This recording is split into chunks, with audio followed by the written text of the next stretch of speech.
Pas d'Antoine Pimel aujourd'hui, mais on a quand même décidé de tenir le fort avec Shai pour vous retrouver pour un deuxième rendez-vous en ce lundi 16 décembre. Plutôt que de faire un podcast pour aller en profondeur, on a décidé de piocher dans les nombreuses questions auxquelles on n'avait pas encore eu le temps de répondre. On vous remercie d'ailleurs de participer, d'être aussi nombreux à nous envoyer des questions pour le CQFR qu'on réserve d'habitude pour le samedi. Mais là, il y en a tellement qu'en cette fin d'année, on a voulu faire une deuxième partie pour essayer de répondre au maximum à vos attentes. Shai, c'est toi le grand maître des questions. Qu'est-ce que tu as été pioché aujourd'hui? Plein de trucs, parce qu'il y a encore plein de trucs dans les cartons de côté qu'on n'a pas pu ressortir avant. Donc je te propose de commencer, Théo, par une question qui nous vient d'Olivier, qui nous demande bonjour la Team Rivers déjà, est-ce que le trade de Dennis Schroeder à Golden State pourrait libérer un spot pour Killian Hayes, qui vient de faire un triple-double avec l'équipe de G-League? Alors, très bonne question. Je t'avoue que j'y avais absolument pas pensé. Je Ouais. t'avoue que Kylian Hayes était un petit peu sorti de mes pensées récemment. Là, j'étais même passé au travers de son triple-double. Donc, très bonne question. Ouais. Oui, c'est pas impossible, hein, parce que de toute façon, les Nets avaient quand même fait le choix de, même s'ils l'ont coupé en début d'année à cause de sa blessure, de le garder dans leur giron. Donc, on sait que les Nets, de toute façon, ont pour objectif de récupérer le choix de draft le plus haut possible, ce qui veut dire que pourquoi pas relancer Killian Hayes, voir un petit peu si ça peut être un joueur sur lequel miser pour la suite des choses. Effectivement, j'avais pas du tout pensé à cet angle-là, mais ça me semble très judicieux. Ouais, mais pareil, en lisant la question, je me suis dit, mais c'est vrai qu'à la base, le projet de départ avec Kylian, c'était de lui permettre de jouer en G-League et de peut-être réintégrer le groupe. Les Nets ont surperformé, on va dire, par rapport à ce à quoi on s'attendait. Et du coup, ça laissait peu d'opportunités. Il y avait aussi des meneurs titulaires devant, Schroeder, il faut aussi faire jouer Ben Simmons. Et c'est vrai que là, le fait que maintenant il soit assez clairement tourné vers un classement un peu plus bas, je pense, comme tu l'as dit, ça pourrait être l'occasion de le tester, de le retester en tout cas en NBA dans une équipe sans trop de pression, avec quand même quelques jeunes. Et je regardais ses stats du coup, donc il a effectivement fait 15 points, 12 passes, 11 rebonds contre l'équipe du Gogo de Capital City, j'aime toujours beaucoup ce nom d'équipe. Et donc et ses moyennes sur la saison, c'est 12,5 points, 7,4 passes à un peu moins de 42%, toujours pas d'adresse à 3 points, ça reste son gros problème quand même, parce que c'est une des limites de son jeu en NBA, c'était ça. Il a 28,3 à 3 points.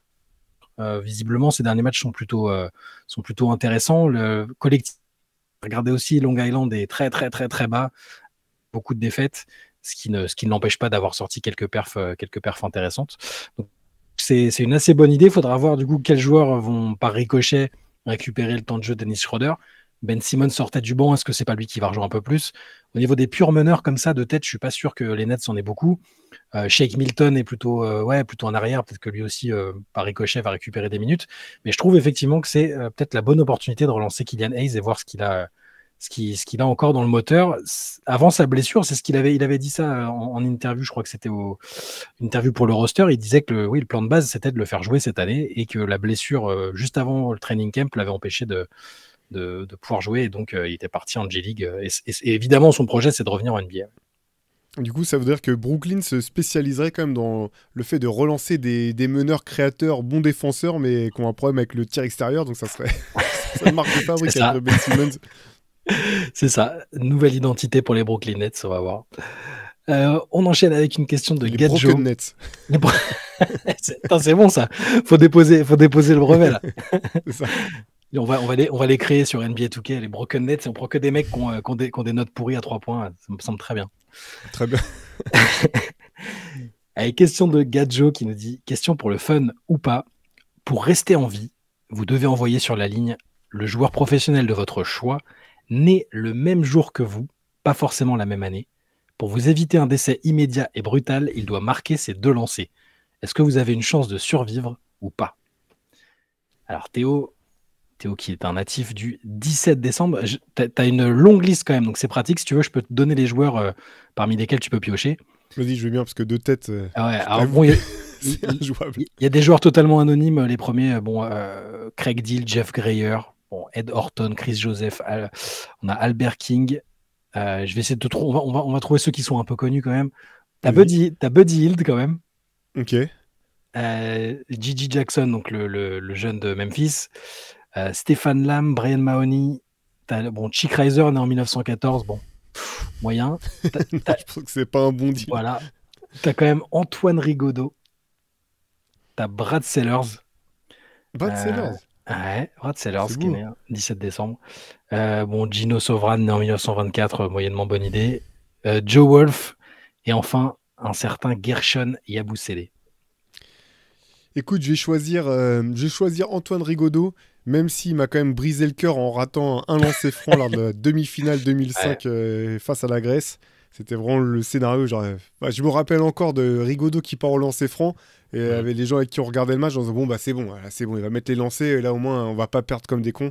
Bon, ça n'a pas été le dénouement qu'on avait prévu, mais ouais, je vais quand même choisir le roi Rigaudot. Ouais. Attention, hein, parce que là, il y a de l'enjeu aussi. Il y a ta vie en jeu. Est-ce qu'il arrivera à assurer sous pression? Je sais pas. Non, mais ça me Ouais, semble être un choix. J'aurais peut-être hésité avec Bud Hield, mais j'ai pas le pourcentage de Bud Hield au lancer. Je vais regarder en même temps. il a pas joué autant de matchs à pression que qu'Antoine Non, Rigaudot dans sa carrière, Budil. non, c'est clair. Cette saison, Bud Hield, par exemple, pour te donner une idée, il en tente quasiment pas, hein. Il en tente un par match. Il est quand même à 92,3. Et sur sa carrière, Ok, il est pas à mal. 86 points, mais en fait, il en tire jamais. C'est ça Ouais. qui est incroyable, c'est qu'en carrière, il est 1,4 lancés tentés par match euh, en 9 saisons, quand même. Donc bon, allez, Rigaudot, on comprend. Il a quand même plus l'habitude des matchs à fort enjeu. Et toi, ça donne quoi du coup? Alors, moi, c'est pas. Moi, il y a moins de monde que toi dans lequel piocher, mais c'est plutôt pas mal. Bon, dans les anonymes, Alors, on faut dit. que tu donnes la date quand même là. Ah oui, pardon, 6 juillet, 6 juillet, évidemment. Des joueurs nés un 6 juillet. Andy Anderson né en 45, Al Ferrari en 33, Herm Fuchs en 18, bon bof, Antonio Harvey, Elias Harris, Wally Osterkorn, Bob Riley, Jeff Webb, ça bon, on ne calcule pas. Parmi les joueurs potentiellement intéressants, j'ai Jake Crowder né en 90, Pau Gasol, ça c'est plutôt cool, et enfin Zion Williamson. Voilà. Donc, j'en ai beaucoup moins que toi, mais je regarde dans les joueuses de Williamson, WNBA, j'ai pas Zion, il y a regardé. moins qui se blesse entre les deux le lancer franc, par contre, c'est trop dangereux. Ouais, c'est possible. Non, mais là, je pense qu'il n'y a pas photo. Je prends pas au Gasol, hein. Franchement, pas au Gasol de lancer. Ça va, il a fait ça toute sa vie. Quelle est son adresse au lancer? On va regarder quand même. J'espère que je vais pas avoir de mauvaises surprises, mais pas au Gasol en carrière, il est à 75,3. Ça va. On peut en mettre deux Correct, sous très pression. correct. Très correct. Donc voilà. Voilà pour moi. On demandera à Antoine. On va voir si Antoine survivrait quand il sera avec nous la prochaine fois sur son jour de naissance. J'ai une petite anecdote quand même pour Pau Gasol et les lancers francs. C'est à l'Euro Ouais. 2007, finale Russie contre l'Espagne. Match incroyable en Espagne. C'est la Russie qui l'emporte sur le fil. Et la stratégie pour la Russie sur la fin de match, c'était de faire faute systématiquement sur Gasol. En se Ah ouais. disant, c'est ce que le coach David Blatt avait dit après, on se disait que que c'était pas un shooter de lancer franc si fiable que ça. Et je sais plus combien il en rate, mais je sais qu'il en rate pas une tonne, hein, mais il en rate Hmm. suffisamment pour ouvrir une fenêtre à la Russie. Mais c'est ma petite anecdote. Ça. Tu veux me faire peur, c'est ça? Tu Non, veux que non, non, j'ai. non, non, pas du tout. Je pense que bah, de toute façon, de la liste que tu as donnée, je pense que c'est plus sûr hein, que, Ouais. pas pour manquer de respect aux joueurs du début du siècle dernier, mais bon, l'adresse c'était quand même pas ça, donc je pense que c'est mieux que d'aller chercher dans les mecs de 1930 ou autre. Après, ça lançait peut-être à la cuillère et c'était efficace, hein, mais bon, les joueurs nés en 1914, j'ai pas les stats d'efficacité malheureusement. Je pense T'as que pas le true percentage de. ouais, c'est ça. Allez, question de Clément. Aujourd'hui, ce samedi 14 décembre, j'ai été victime d'une agression physique. Dernière action du match, on perd de 3 points. Je tire pour la gagne à 3 points. Il y a faute sur moi, flagrante même, presque antisportive. Je tombe, je s'arrête. L'arbitre ne siffle pas. Une honte. Je rentre dans les vestiaires, fou de rage, j'éclate ma gourde contre le sol en criant putain, il y avait faute, bordel. Je n'ai même pas serré la main de l'arbitre, ça a été ça tout le match. Bref, pour ma question, préférez-vous un arbitre qui siffle tout ou un arbitre qui ne siffle rien? On souhaite bon rétablissement à Clément qui visiblement a douillé au niveau du bras et de la jambe sur l'action. Voilà. Est-ce que Théo, tu préfères, on a pas mal parlé d'arbitrage ces dernières semaines, hein. C'est Entre un vrai. arbitre, tu veux, voilà, dans un match, que tu sois joueur ou coach, tu préfères avoir à composer avec un arbitre qui siffle tout ou un arbitre qui ne siffle strictement rien?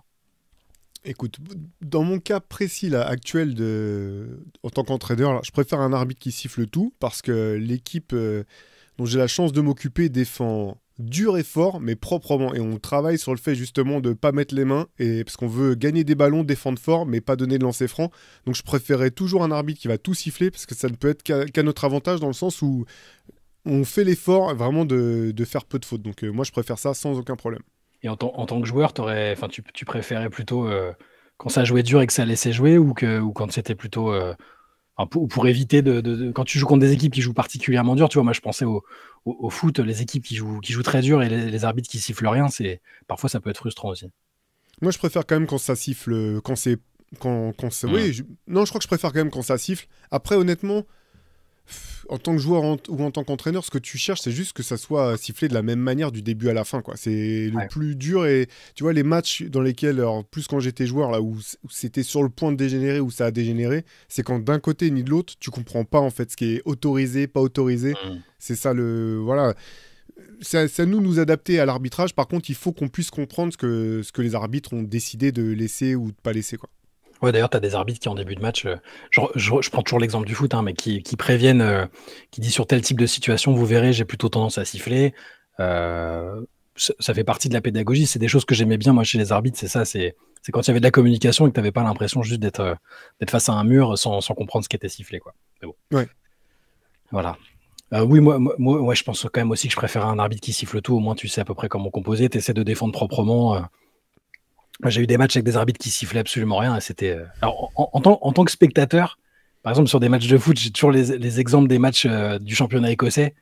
Les Celtic Glasgow contre Glasgow Rangers, où ça taclait les deux pieds décollés et ça sifflait nulle part d'aucun côté parce que c'était presque une convention, quoi. Ouais. Au niveau du spectacle, c'est sympa, mais à jouer, ça doit être un enfer, par contre. Si c'est pas ton style de jeu, ça doit être assez compliqué, quand même. Après, quand je dis siffler tout, ça n'empêche pas que tu puisses laisser de l'engagement, en fait. Bien sûr. Ouais, c'est siffler. Oui, c'est siffler toutes les fautes qui sont réglementées, en fait, enfin qui sont hors du règlement, en fait, d'être strict par rapport. Qui pénalise, en fait. Vraiment, tous les faits de jeu défensifs qui pénalisent, les trucs pas propres, les mains laissées, les antennes où tu repousses, ce genre de choses. Bref. Ouais. Je vois. Question. Eh bien, j'ai plus le nom de notre. Je vais rechercher. Je vous dirai après, je repasserai dessus, mais elle est sympathique. On a 5 questions de Fabien qui a fait, qui peuvent se répondre rapidement, qui sont assez sympathiques, j'ai trouvé. La première question, quel est votre 5 All esthétique 2024-2025 ? Il ne s'agit pas des joueurs les plus spectaculaires, mais bien des joueurs les plus esthétiques sur le terrain. Beau à voir jouer, voire beau tout court, qui magnifient les fondamentaux par la finesse de leurs mouvements. Est-ce que tu as 5 joueurs en tête, Théo, de joueurs qui pourraient...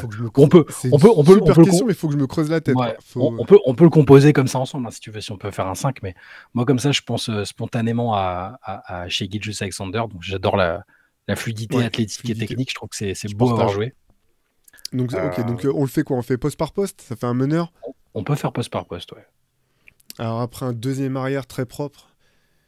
Dans la fluidité, j'allais dire Anthony Edwards, mais c'est ça il y a aussi beaucoup de puissance, quoi. Mais ouais. Qu'est-ce qui est Je trouve Demar DeRozan, c'est un beau joueur quand même. Ouais, c'est assez propre. En plus, il y a le côté un peu rétro. J'aime assez aussi. Ça pourrait être dans un autre registre, ça pourrait être Zach LaVine aussi, que je trouve qu'il est assez beau à avoir joué quand même.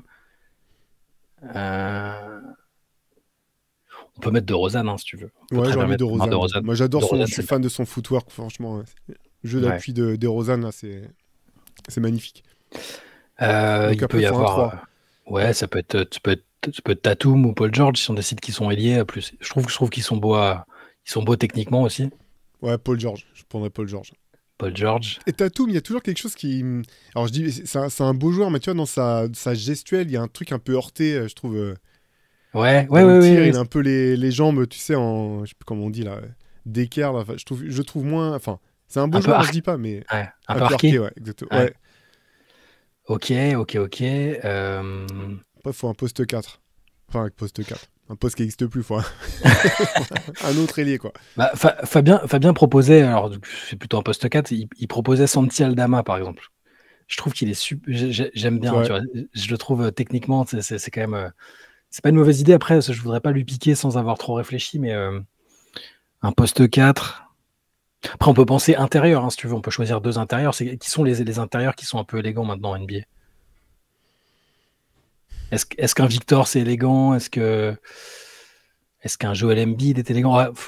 Jokic, c'est élégant, par exemple? Tu trouves que Jokic est... Moi, c'est un des premiers qui m'est venu en tête, parce Ouais. que... Mais ouais, si, son jeu d'appui... Un Şengün aussi sur les appuis, c'est Ah, tellement Şengün, propre. c'est bien. Şengün, j'aime bien. Tellement propre. Et Şengün a un tout petit peu moins le côté un peu balourd que peut sembler avoir Jokic, hein, c'est toute proportion gardée, mais je mettrais bien Les deux, Şengün c'est dans les joueurs du... élégants. Ouais. On Les peut se deux, faire c'est une très raquette, propre, hein, franchement. Une Vas-y, raquette Şengün-Jokic, hein. vas-y. C'est Je trouve parti. Ça ça me va très sympa. bien. Voilà, ça c'était pour la première.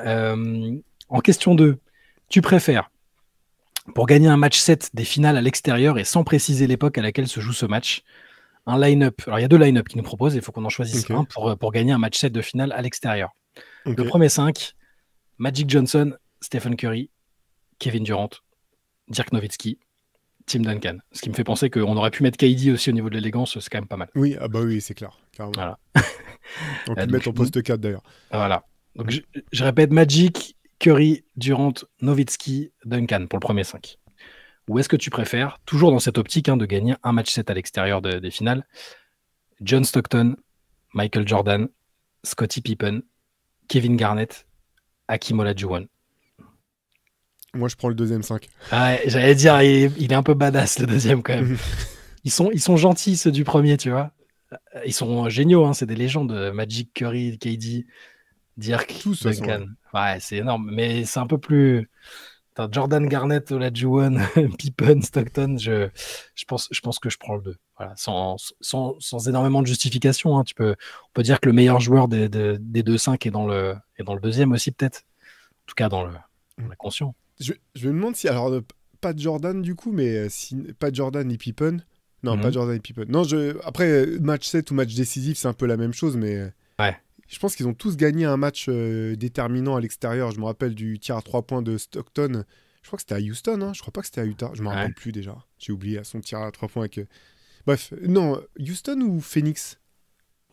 Tu parles de quel? Le tir à 3 points, un tir à 3 points clutch de John Stockton là, pour aller en finale NBA.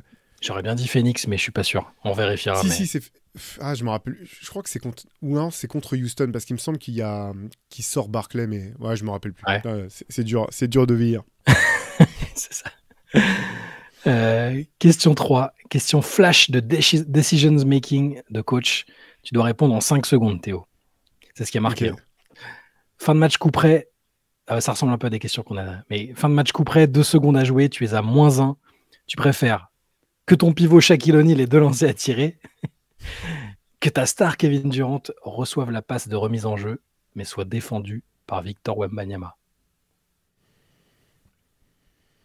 5 secondes pour répondre. Allez, je vais dire KD parce que j'ai la montre qui tourne, mais parce que Shaq a toujours dit qu'il mettait les lancers francs quand ça comptait.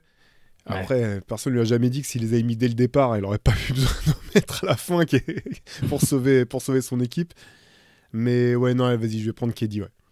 Ok, je pense la même chose. J'ai trop de vision de Shaq qui rate des lancers. Alors, à -1 avec 2 secondes à jouer, je le sens pas trop. Bon, après, KD avec Wemby par-dessus, c'est moyen aussi. Mais bon, Kevin Durant, je lui fais un peu plus confiance, ouais. Question 4. Alors là, tu as le choix entre 2 carrières. Alors, Fabien s'est embêté, il a bien rédigé 2 carrières assez distinctes et sympathiques néanmoins. Carrière numéro 1. Tu ne joues que 6 ans en NBA, en sortant direct du lycée, mais tu es 2 fois MVP, dont la 2e fois unanime. 2 fois champion avec les Lakers, MVP des finales 2 fois bien sûr, 1 fois meilleur défenseur de l'année, tout le monde s'excite et prédit que tu seras un jour dans la discussion pour le GOAT. Tu es la vedette de Space Jam 3, tu es hyper entouré et tu arroses tout le monde avec le pognon de ton premier contrat post-rookie et ton deal faramineux avec le Coq Sport non, avec Nike, parce que tu es à la fois généreux et insouciant et tu veux qu'on te donne du love. Mais tu es ensuite banni car suite à une grave blessure nocturne rocambolesque, l'été après ton 2e titre NBA, tu es contrôlé positif à la drogue. 2 ans plus tard, tu tentes de te relancer en Grèce à Panionios, mais tu es coupé le jour de Noël pour manque de rendement et remplacé par un Moldave. Il s'est embêté. Et remplacé par un Moldave qui avait été coupé après un two-way contract dans ton équipe lors de ta dernière saison NBA. Tu sombres dans la dépression et l'alcool et tu dois vendre tes bagues et ta collection de sneakers pour payer tes dettes. Finalement, tu trouves un job de consultant TV sur la chaîne locale de la Nouvelle-Orléans et Netflix fait une mini-série sur toi où la barbe blanchie et le regard enfin apaisé mais fatigué, tu expliques installé dans les tribunes d'un vieux gymnase déserté que tu veux passer le message aux jeunes de ne pas déconner. Ça, c'est la première carrière. Ok, Voilà. d'accord. La deuxième, tu joues 12 ans en NBA dans un rôle de derrière des stars. Tu es un joueur limité, parfois benché quand le troisième meneur est bien chaud, mais overachiever total, apprécié par tes équipes pour ton côté teigneux, voire dirty sur le terrain, ton basketball IQ, ton sang-froid et ton attitude impeccable et réglo dans le vestiaire, mais tu es détesté par les fans des 29 autres équipes. Tu gagnes 2 titres NBA en fin de carrière en signant pour le salaire minimum, mais tu t'en fous car tu as fait péter la banque en achetant très tôt des bitcoins comme tu l'as appris lors de ton cursus de 4 ans de finance à Yale, avec en summum un buzzer beater en finale de conf pour envoyer ton équipe en finale. Ensuite, tu as un blog très écouté et très respecté sur ESPN, puis tu intègres le coaching staff des Mavs. Mais quand ton tour de devenir head coach arrive, Mark Cuban préfère recruter Doc Rivers, qui vient pourtant de perdre les finales avec les Sixers après avoir mené 3-0. En plus, tu es roux. Ok, roux, c'était gratos. Voilà les deux carrières proposées par Fabien. Est-ce qu'il y en a une qui te parle plus, dans laquelle tu te verrais plus? Écoute, bah, je pense que la deuxième carrière est quand même la plus enviable d'un point de vue Ouais. vie de tous les jours, sérénité, bonheur, etc. Donc je crois que je vais choisir celle-ci, même si effectivement elle est peut-être moins faite de haut très haut, mais Ouais, c'est ça. C'est la ouais, première, c'est t'as des traits très hauts, mais enfin, tu connais la célébrité et des ouais, choses comme ça, mais t'as aussi le down est quand même très très down. Moi, c'est ça. je préfère le côté un peu stable et qui peut paraître ennuyeux comparé à la première de la deuxième. Ça me paraît quand même moins emmerdant. Tu peux avoir une vie hors terrain qui est plus sympathique, je pense. Et enfin, question 5. Le bon génie de Noël t'accorde le pouvoir d'intervenir pour changer une chose rétrospectivement dans l'histoire de la NBA. Parmi celles-ci, laquelle choisis-tu? Les Spurs n'ont plus le premier choix de la draft 1997. Tony Kukoc naît 30 ans plus tard et débute en NBA en 2020. L'arbitre siffle faute offensive sur Jordan contre Brian Russell. Magic rate finalement son Baby Sky Hook contre les Celtics en finale 1987. Ou enfin, Ron Artest se calme et calme ses coéquipiers lors de Malice at the Palace et aucune suspension n'est décidée au terme de ce match. Je vais choisir Kukoc parce Ah, que vraiment ouais. il ferait lui et d'autres de sa génération ou même enfin c'est tout le temps ce qu'on se dit quoi. Kukoc, Mustapha Sonko, des mecs comme ça, s'ils étaient maintenant là, s'ils arrivaient maintenant, mais ils feraient tellement saliver tous les scouts de la NBA encore plus que ce qu'ils ont pu faire. Donc ouais, je choisirais Kukoc. Je pense que je vais répondre comme toi parce que quand je regarde les autres individuellement, bon, les Spurs qui ont plus le premier choix, enfin voilà, Duncan, l'histoire est tellement belle avec les Spurs que j'aurais pas voulu que ça se passe autrement. Ouais, la faute offensive de Jordan sur Brian Russell, ouais, au pire, elle aurait été sifflée, il aurait trouvé le moyen de gagner d'autres titres, enfin, et je suis même pas sûr que ça l'aurait empêché de quoi que ce soit. Magic qui rate son Baby Skyhook en finale 87, non, je lui souhaite pas, c'est un bel exploit. En fait, je veux pas que des gens qui ont fait ou accompli des choses se les voient retirer, quoi. Ouais. Ron Artest en deuxième, je mettrais peut-être Ron Artest qui se calme et où il n'y a pas Malice de Palace parce que cette équipe, on en a quand même beaucoup parlé. Cette équipe des Pacers, elle était quand même sexy. Elle serait pas passée si loin que ça de faire quelque chose de grand, à mon avis, s'il n'y avait pas eu tout ce bazar. Mais bon. Ouais, c'est clair. C'est aussi avec ça que j'ai hésité. Ouais. J'ai donc retrouvé la question d'Olivier de tout à l'heure que je voulais poser. Olivier voulait faire un parallèle entre Derrick Rose 2011 et Russell Westbrook 2017, tous les deux MVP. Il voulait savoir l'avis qu'on avait sur l'un des deux en particulier. Derrick Rose a quitté les parquets cette année, sans strass ni paillettes, de manière très simple. Et cette année, Westbrook a peut-être sa dernière chance pour être champion avec Denver. Il sort quelques bons matchs, mais on est loin du rendement attendu en sortie de banc. Je me souviens qu'il y avait beaucoup de scepticisme autour du trophée MVP de Rose, alors que Chicago finit meilleur bilan et va jusqu'en finale de conférence. Westbrook, en 2017, on savait tous qu'il allait exploser les compteurs après le départ de Durant. J'ai l'impression qu'on lui a donné le MVP pour son triple-double de moyenne. OKC finit, je crois, 6e et se fait sortir au premier tour. Pour moi, le vrai MVP cette année-là, c'était Kawhi Leonard, car les Warriors se sont annulés entre eux. Ma question, à l'époque, en 2017, étiez-vous aussi parmi les sceptiques quant au titre de Westbrook, MVP de Westbrook, comme certains l'ont pu l'être en 2011 pour Derrick Rose? Alors non, moi j'étais pas Ouais. sceptique pour le titre de MVP de Westbrook. C'est vrai que c'était son triple-double a bien entendu que ça a joué énormément dans son élection en tant que MVP. Mm. Moi, c'était quand même une des choses que je pensais jamais voir de mon vivant, quoi. Quelqu'un Ouais. réussir un MVP, un triple-double sur une saison en moyenne. Voilà, maintenant on sait bien entendu que le plus grand nombre de possessions, le type de tirs qui sont pris, etc., pardon, rend la chose plus facile aujourd'hui que ça ne l'a été par le passé. Certainement plus facile, j'imagine, qu'à l'époque d'Oscar Robertson en tout cas. Mais non, j'étais pas sceptique. Je trouve que ce qu'a fait Westbrook cette saison-là, c'est vraiment incroyable. Par contre, c'est marrant ce parallèle parce que je l'avais entre Derrick Rose et Russell Westbrook parce que je l'avais tiré il y a très longtemps en fait dans un papier pour le magazine, quand River c'était encore magazine, un portrait sur Russell Westbrook. Il y avait encore Kevin Durant était encore d'ailleurs à OKC et c'est vrai que l'essentiel des critiques sur le fait que OKC ne parvienne pas à passer le cap était dirigé sur Russell Westbrook et justement quand on comparait les stats de Westbrook et de Derrick Rose, elles étaient très similaires finalement. Et il y avait ce côté, j'avais l'impression que je comprenais pas pourquoi il y avait autant de rage à l'époque anti-Westbrook, alors que Derrick Rose était adulé. Paradoxalement, le trophée de Derrick Rose, je dis pas du tout qu'il est volé. Par contre, il a clairement bénéficié du fait que LeBron était persona non grata, parce que si vous reprenez les stats de LeBron cette saison-là, c'est sa première avec le Heat, donc après The Decision.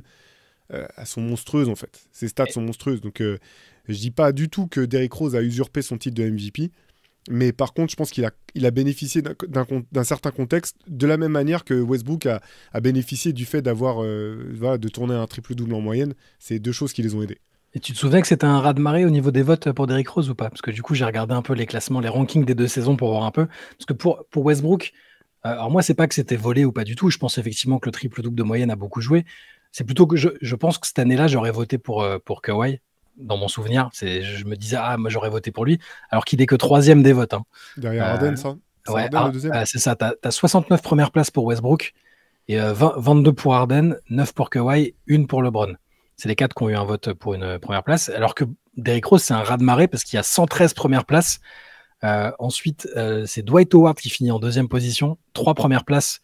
LeBron a 4 premières places, mais a beaucoup moins d'autres et beaucoup moins bien placé sur le reste. Donc c'est un raz-de-marée de Derrick Rose. J'avais pas le souvenir que ça avait été discuté ou un peu critiqué. Ça l'avait pas été. Hein. Ouais, je pense que la narration était bien. Ça faisait le newcomer qui arrive et qui est prêt à disputer un peu l'hégémonie qui était promise pour LeBron. Donc vu que là j'ai le ranking sous les yeux avec les votes, on va voir si tu te souviens un peu des joueurs qui avaient. Sur 2010-2011, est-ce que alors je t'ai donné les 3 premiers, est-ce que tu sais qui complète le top 5 en 2011? 2010-2011, il doit y avoir Kobe quelque part. Kobe est 4e. Et il a eu une première place aussi cette année-là. D'accord. Alors, attends. Et en 5e. 2010-2011. J'hésite avec un mec de Boston peut-être. Et le premier mec de Boston, et c'est le seul d'ailleurs, il est 10e à égalité, c'est Rajon Rondo. Non, alors peut-être. C'est pas Duncan, un truc étonnant. Non, Duncan n'est pas dedans. C'est pas très étonnant. Je te dis ça, c'est pas un mec très étonnant. C'est un mec qui est souvent bien classé quand même. Dwayne Wade. Dwayne Wade est 7e, et le 5e c'était Kevin Durant. Kevin Durant 5e. Okay. En 6e, Dirk Nowitzki. Dwayne Wade 7, Manu Ginobili 8. Ginobili 8e du MVP quand même. Premier Spurs. Amar'e Stoudemire 9. Blake Griffin et Rajon Rondo ex aequo à la 10e. Et enfin Tony Parker 12e et Chris Paul 13e parmi les gens qui ont été votés. Et pour 2016-2017, donc Westbrook en 1, Harden en 2, Kawhi en 3, LeBron en 4, comme je l'ai dit. Le 5e est un peu étonnant. Il peut surprendre pour ceux qui n'avaient pas suivi à l'époque. Un joueur de Boston pour le coup. Attends, c'est quelle saison tu m'as dit? 2016-2017. 2016-2017. Ouais. Attends, 2016-2017. Un joueur de Boston. Ouais. T'es pas resté très longtemps à Boston, mais suffisamment pour. Kyrie? Non. Non. Même poste de jeu. Il y a un lien avec Kyrie forcément parce que. Isaiah Thomas. Ouais. Isaiah Thomas 5e. Parce qu'ils ont été tradés l'un pour l'autre, bien sûr. Exactement. Ouais. 6e Steph Curry, 7e ex aequo Giannis Antetokounmpo et John Wall. John Wall avait fait une très belle saison. Oui. 9e ex aequo Anthony Davis et Kevin Durant et enfin DeMar DeRozan 11e. Voilà pour cette question d'Olivier, pour le parallèle entre Westbrook et Derrick Rose. D'ailleurs, je suis pas totalement d'accord je reviens sur le fait que je trouve pas que Westbrook soit décevant en sortie de banc. Je trouve que l'équipe a été décevante depuis le début de la saison sur pas mal d'aspects, mais par rapport à là où il en est dans sa carrière et à ce qu'il continue d'apporter, je trouve que Westbrook est ce qu'il fait est très très honnête, hein, honnêtement. Il y a toujours de l'énergie, il fait ce qu'il peut. Offensivement, ça peut être un peu irrégulier, mais je trouve quand même qu'il n'est pas. C'est pas un handicap pour les Nuggets, quoi. Mm. Question suivante, question de Flying Flow. Salut la Team Rivers. Contrairement à une époque pas si lointaine, la France regorge de joueurs de talent au poste de pivot. Derrière les incontournables Wembanyama et Le Sort, quel profil vous semble tenir la corde à l'heure actuelle pour l'éventuelle place de troisième pivot en équipe de France pour l'Euro 2025 ? Pensez-vous qu'il faille intégrer un jeune joueur en vue des échéances futures ou bien sélectionner le meilleur pivot actuel parmi le pool de pivots disponibles ? Si vous étiez Frédéric Fautoux le temps d'une journée et si l'Euro avait lieu dans quelques semaines, lequel des joueurs suivants listés prendriez-vous et pourquoi ? Alors, il a séparé en 2 poules entre les anciens et les jeunes. Ok. Parmi les anciens, il y en a 5. Rudy Gobert, Vincent Poirier, Mustapha Fall, Mam Djaïté et Geoffrey Lauvergne. Et parmi les jeunes, Alex Sarr, Moussa Diabaté, Nil Sako, Johan Makoundou, Brice de Serre, Bastien Vautier, Maxime Reynaud et Jean-Marc Pansa. Voilà, c'est des joueurs qui ont été appelés récemment en équipe de France ou en tout cas qui sont sur la phase ascendante.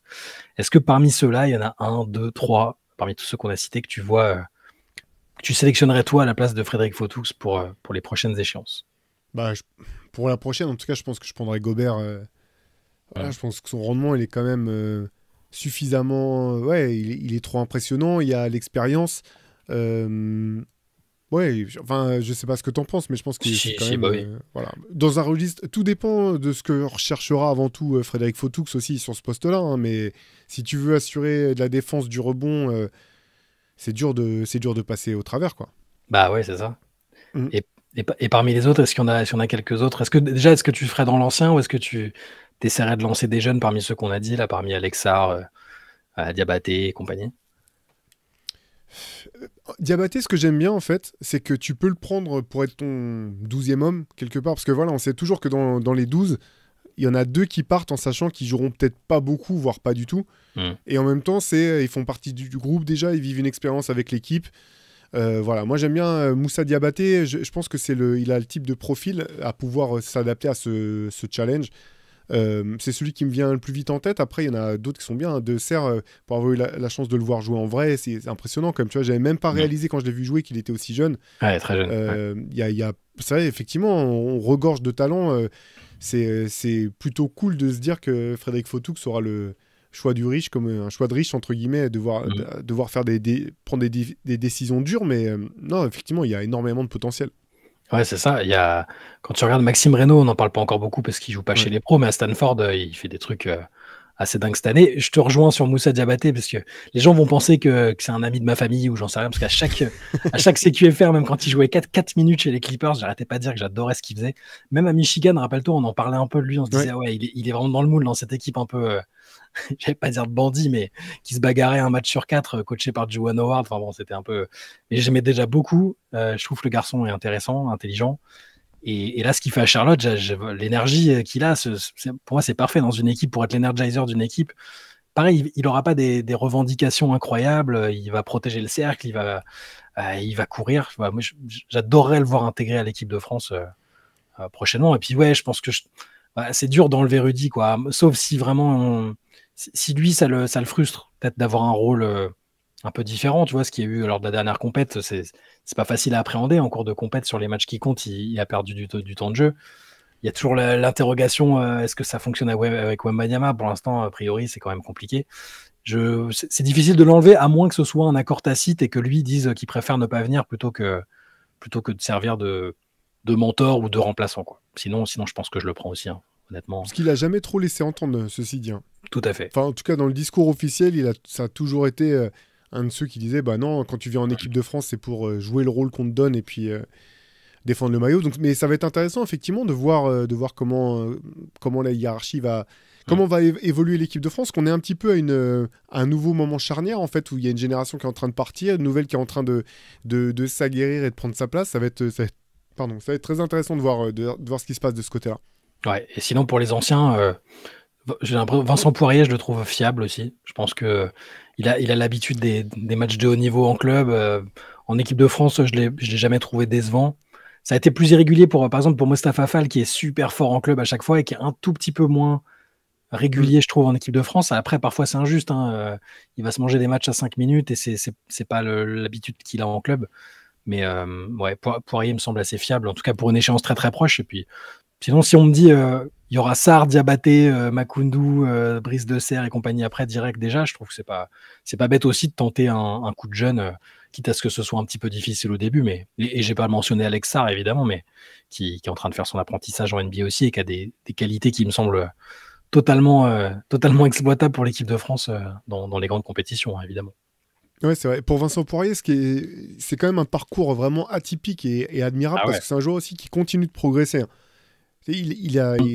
Il continue d'ajouter des choses à son arsenal, notamment offensivement. C'est un super joueur et son parcours, enfin, c'est fou d'avoir commencé le basket même et d'avoir touché le haut niveau aussi tard dans sa carrière et d'en avoir tiré autant. C'est assez dingue. Ouais. Question de JLA6, si je prononce bien, ou JLA6. Je ne sais pas si on est encore beaucoup dans ce cas en 2024, mais chez moi, j'ai une pièce entière qui me sert de bibliothèque. Je ne suis pas riche, juste célibataire. Et j'ai davantage collectionné les livres que les conquêtes. Il y a des priorités dans la vie. Sachez que j'ai une section basket plutôt balèze et que tout, en majuscule, les MOOC y figurent en bonne place, entre autres ouvrages, français ou non, de qualité sur le sport que l'on aime tant. Il n'y a pas que le basket dans la vie et les 3/4 de ma bibliothèque sont occupés par d'autres genres littéraires. J'aimerais donc savoir ce que vous aimez lire chacun en dehors des ouvrages sur le basket. Un livre culte pour vous, par exemple. Et histoire de rester sur la thématique basket, évidemment, vous pouvez dire quel est votre livre basket préféré au passage. Merci. Alors, c'est super question. Ouais. Non, moi j'ai plein d'autres trucs en dehors du basket. J'ai pas mal de bouquins sur la musique. J'ai pas mal de biographies ces Mhm. dernières années. Je pense que j'en ai lu un paquet, que ce soit d'artistes, d'athlètes. Voilà, ça m'intéresse bien. Plus jeune, là, je lis un peu moins de fiction que par le passé, mais j'ai beaucoup, beaucoup lu de fiction, notamment des romans américains. Mon livre, le livre le plus incroyable que j'ai lu, c'est un livre qui s'appelle Outre-monde de Don DeLillo. Ouais. C'est un pavé qui fait 800 pages, mais tu sais, je sais pas si tu as déjà eu ce truc-là, Shai, des fois où tu te berces d'illusions, parfois en disant ouais, mais moi aussi je pourrais écrire un livre, je Bien pourrais, tu sûr, vois, c'est tu dis, clair. bien sûr, je peux écrire un. Et en fait, en lisant ce livre, je me dis, je comprends même pas en fait comment tu peux écrire un. C'est ce genre de livre où il y a différentes histoires qui s'entrecroisent et en Mhm. même temps, tu as un thème de fond qui est développé sur l'ensemble du livre. Pour moi, c'est un chef-d'œuvre. Donc voilà, Ah, c'est un talent Outre-monde de. de Don DeLillo. Ouais. Ouais. Ses autres bouquins sont super. Il y en a un qui a été adapté au cinéma qui s'appelle non, pas Metropolis. Ah, c'est fou là. Avec, tu vois cet acteur Pattinson, c'est ça? Robert Pattinson, ouais. Le gars Voilà, avec de, Robert de Twilight Pattinson. et Batman, et ouais. Exactement. J'ai retrouvé le titre pendant que je te laisse la Ouais. parole, Shai, mais voilà. Je vous recommande quand même ce livre si vous aimez les livres longs, vraiment qui font réfléchir et qui sont super bien écrits, etc. Ça s'appelle Outre-monde de Don DeLillo. Pendant ce temps-là, je cherche le nom du bouquin. Pas de souci. Moi, de mon côté, j'ai été très très vite vers l'heroic fantasy, donc je vais pas être très original dans ce genre littéraire-là, mais tout ce qui est Tolkien, j'ai dévoré Tolkien, je les relis souvent, que ce soit, alors il y a le Seigneur des Anneaux évidemment, mais le Silmarillion, c'est peut-être je crois que c'est peut-être la claque que j'avais prise. Euh, c'est le bouquin qui m'avait le plus frappé parce que j'avais lu le Seigneur des Anneaux, j'avais trouvé ça cool, mais quand j'ai découvert qu'il y avait tout un autre univers qui avait été créé avant et que c'était voilà, c'était pas une bataille entre sous-fifres, mais qu'il y avait des trucs un peu plus costauds encore qui avaient été écrits et développés avant. Le fait qu'il ait inventé des langues, enfin, j'ai toujours trouvé ça fascinant, le fait qu'il ait développé ça, un univers gigantesque et un peu. Alors, c'est évidemment différent du livre dont tu as parlé, mais tu sais, le fait d'avoir vraiment plusieurs storylines en même temps, en parallèle, et que le gars, en tête, il ait déjà l'idée de faire se croiser tel ou tel personnage, que telle ou telle action se retranscrive peut-être dans 3 bouquins. Enfin, je trouve ça fascinant. Et bien sûr, j'ai le même sentiment que toi de me dire, oh, ce serait génial de créer soi-même son propre univers de fantasy ou pas, hein, d'ailleurs, mais et d'être capable de développer une saga qui ait des attentes autour, que les gens s'attachent à des personnages, mais c'est extrêmement compliqué, quel que soit le registre littéraire. Et je suis hyper admiratif de ça. Donc, moi, bêtement, le livre de chevet, oui, je relis très fréquemment tout ce qui sort de Tolkien, le Seigneur des Anneaux, le Silmarillion. Toutes ces choses-là, voilà. Ok, j'ai retrouvé le nom du Ouais, bouquin, c'était Cosmopolis. qui a été adapté au cinéma par Cronenberg. Ouais. Et du coup, sinon, parce qu'on parle de bouquins, mais moi, il y a aussi, j'ai adoré les bouquins de James Ellroy, Oui. notamment American Tabloid, qui est un bouquin que j'ai relu à plusieurs reprises, que je trouve incroyable. Et j'ai aussi beaucoup de BD, quoi. Moi, voilà, je suis très friand de BD. Comme vous le savez, si vous écoutez aussi Hoop Culture, là, je suis tombé sous le choc d'une BD que un de nos auditeurs nous avait recommandé, qui s'appelle Transmetropolitan de Warren Ellis, qui est incroyable sur un Shai, ça va te parler sur une espèce de... Le personnage central, c'est un journaliste, ça se passe dans le futur, mais c'est une espèce de Thierry Normandie punk complètement déstructuré, donc c'est excellent, mais ouais, j'aime beaucoup les BD aussi. D'accord. Et donc, il nous demandait aussi éventuellement un ou des ouvrages qu'on aime sur le basket plus que d'autres.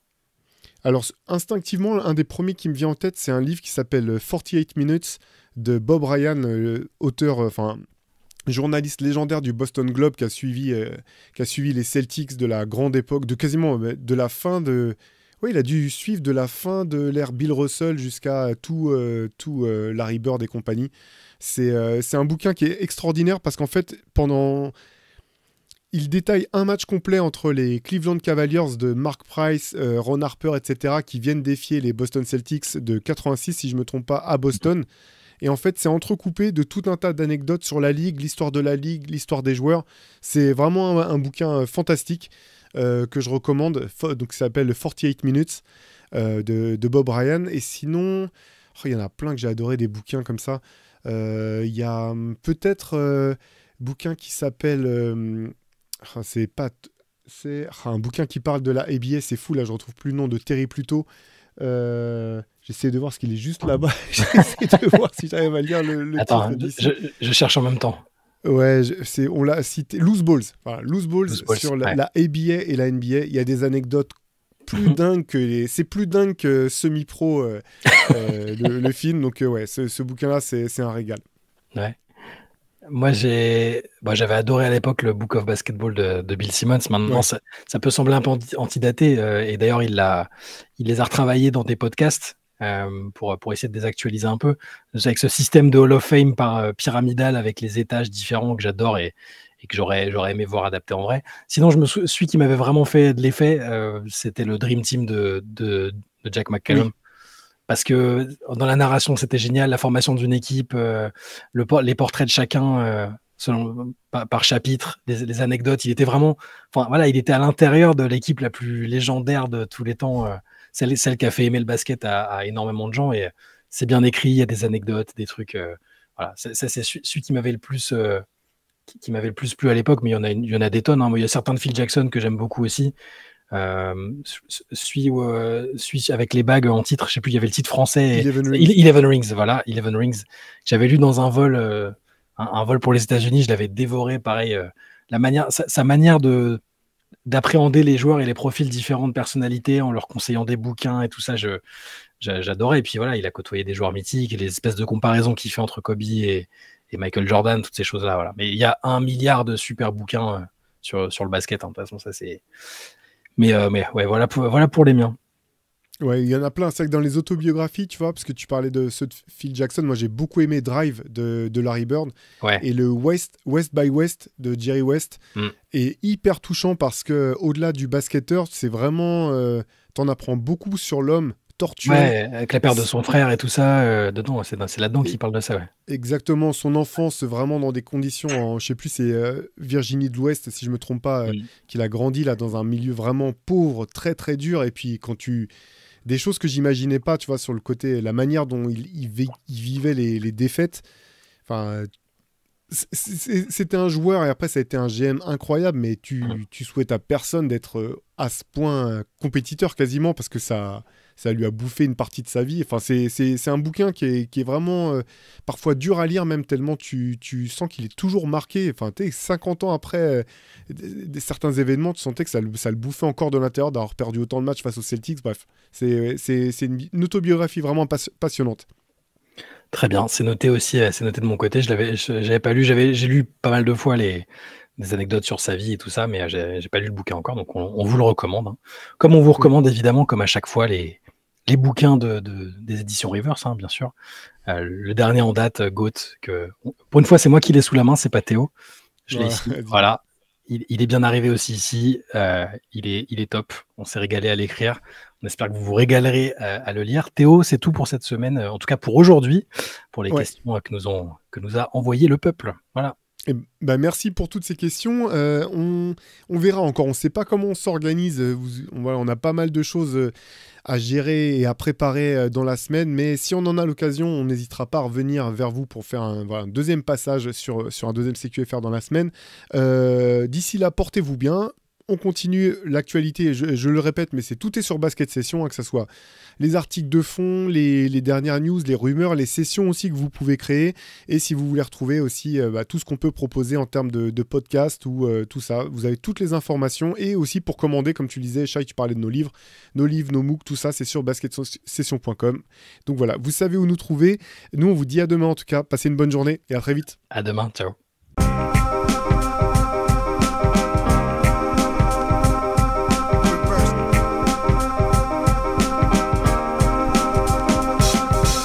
Is out there, and it's either play or get played.